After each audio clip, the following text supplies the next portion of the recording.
So today, working in this room, we've got a ceiling saw out, we've got the head of a window that's completely blown, we've got popped areas everywhere. But the first thing I'm dealing with is this ceiling. So I'm going to try and make this job as easy as possible. So what I've got is got a board lifter. Shown this in a previous video. It comes in 3 parts. We've got the base, we've got the frame, and we've got the head, which holds the board itself. Now, very easy to put together. Literally just slot it into place, and this is just going to make my life so much easier when I'm doing the ceiling. So let me show you what I've got up to. I've had to pop holes to find the joists, and then from the joists, I've run a string line from end to end. And that way we know exactly where the joists are, so when it comes to screwing, we're not going to be left in the dark. Right, so I've cut the board, I'm going to flip this down, make sure your arms are out at the bottom, put the board on the lifter, roughly in the centre, put it up, it's looking good to me. We flip it facing the right way, put these arms down, and then we just lift it up.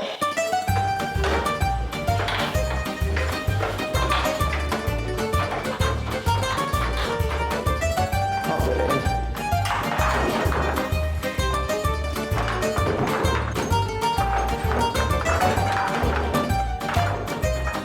There we go, the board's up. So it's in place. We can check here if it's hitting the line. Know where the joists are. It's tight. I can just screw it in.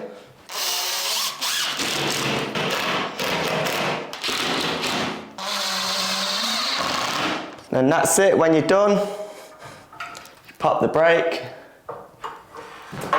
bring it down. Bob's your uncle, easy peasy. Nice. Now, I'm often working alone, so for me, this is an absolute game changer. I know there's a lot of spreads out there who say, just do it props. It's absolutely fine, I just don't want to kill myself. Now that comment is what led to this video idea. So basically I'm just thinking, do we work too hard in a building trade and we're actually killing ourselves doing it?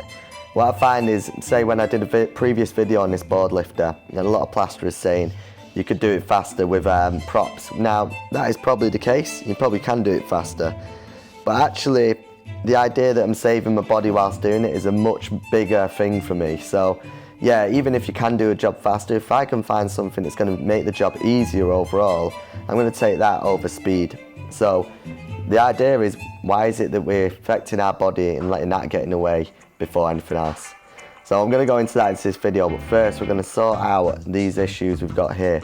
So obviously we've got massive plug socket residue left where they've all been ripped out of the walls. So I've got some strong SBR. Now I'm going to be testing SBR for a little bit. Everyone's going on about how much of a good primer it is, so I'm going to be giving it a bash. That'll be future videos.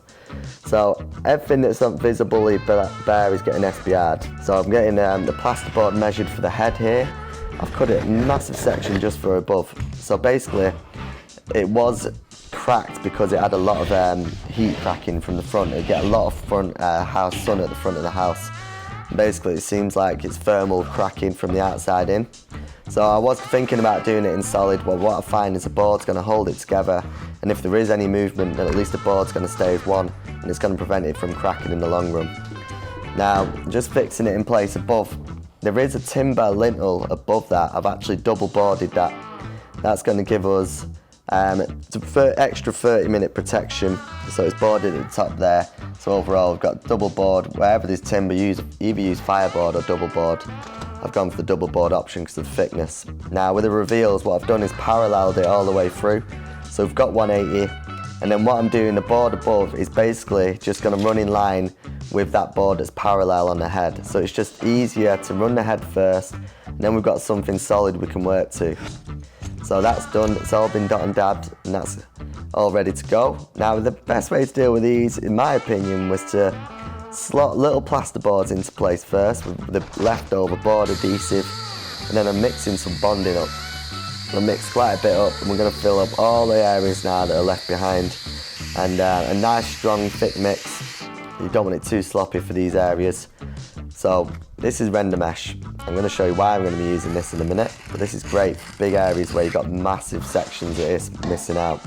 So we're going to fill in the sections where the plug sockets are first, again, it's just a faster way and an easier way to get that area covered, because that adhesive is going to hold the plasterboard and we can just fill in the rest of the area with the bonding to get the coverage right. But the problem that with using plasterboard is it's a cracking point because it's a different substrate to the area around it. So what I do is just cut a square of render mesh, cover that whole patch rather than relying on scrim tape. This is a stronger product, and any movement that comes through, this is going to stop it from cracking through onto the finished coat of the plaster. So for me, this is just a much better way of dealing with it. Rather than scrim tape, cut a nice square and then plaster it all into play. And then with the rest over gaps, we can use just with the bonding, just as is, because it's the same substrate, you're working solid to solid, you're not going to get any movement. If there is any shrinkage cracks, you can scrim tape it, but generally you should be fine with that. And then once dry, SBR the whole walls, ready for the next section, which is when we come to plastering, and when we're going to talk about new work methods to make our life easier rather than trying to kill ourselves in plastering or any building trade. So this is the room, everything's filled in, got the sides done, reveals done, everything's bonded, and today we're going to be starting with the ceiling. We're going to be jumping on the stilts. We're going to be looking at some new ways to get faster results when plastering ceilings. Okay, so let's look at some ways that we can reduce some strain on our bodies, and let's see if there is actually a way we can work efficiently without trying to kill ourselves all the way through. Now the first point I'm going to make, working today was about 30 odd degrees. Now naturally, as a plasterer, you'd want to do the ceilings first and work down. But the thing is, heat rises, so if you start from the top, the ceiling's going to set a lot faster than the bottom. So what my idea is here, going to start from the bottom, working up, and then by the time I've done the ceiling, if I starting to set a bit faster than what we need, at least we can jump on the ceiling, flatten, and then we've got a contingency to work down up. So in my opinion, in the hot summer days, it's actually better to work from the bottom, working up and around, and then come back on yourself. Now we're going to talk about that more in a minute. And the other thing is, I work on my own. It's quite hard to get the mix on there. A full barrel on your own like that.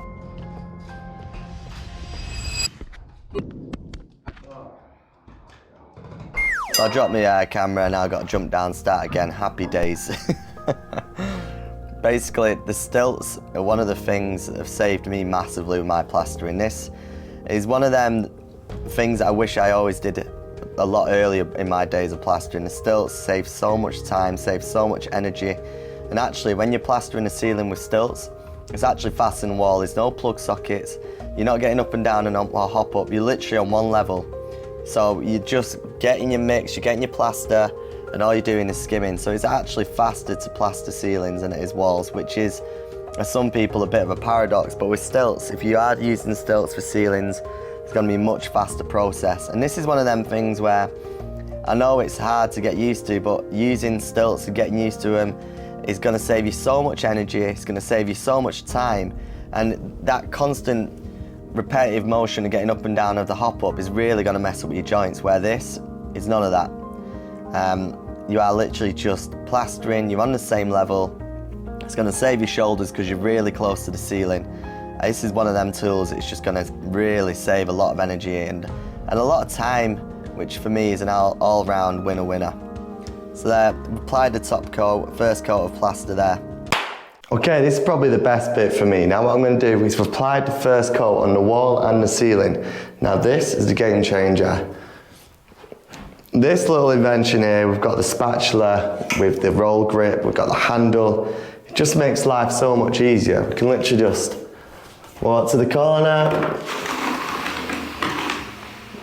roll it out.